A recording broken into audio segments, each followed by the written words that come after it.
எனக்காக நீங்க ஒரு விஷயம் செய்வீங்களா? சும்மா 30 நொடிகளுக்கு அப்படியே கண் மூடிருங்க. உங்களுக்கு ரொம்ப பிரியமானவங்க, அவங்கள இப்ப பாக்குறீங்க. உங்க முகத்துல எந்த மாதிரி புன்னகை வரும்? அந்த புன்னகையை உங்க முகத்துக்கு கொண்டு வாங்க, பார்க்கலாம். இப்போ உங்க பக்கத்துல இருக்கிறவங்க யாரா இருந்தாலும் அவங்கள அப்படியே அந்த புன்னகை மாறாம பாருங்க. நீங்க எதையும் தொலைக்கல.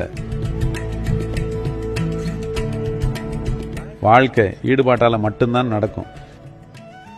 எங்க ஈடுபாடு இல்லையோ அங்க வாழ்க்கை இல்லை.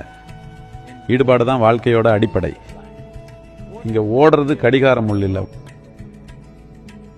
வாழ்க்கை தான் ஓடுது. நம்ம எவ்வளோ அற்புதமான உயிரா ஆகிறோம், நமக்குள்ளேயும் நம்மளை சுத்தி உள்ள உயிர்களுக்கும் எவ்வளோ அற்புதமான விஷயங்களை செய்யறோம். அவ்வளோதான் இருக்குது. நாம் இதை நிகழச் செய்வோம்.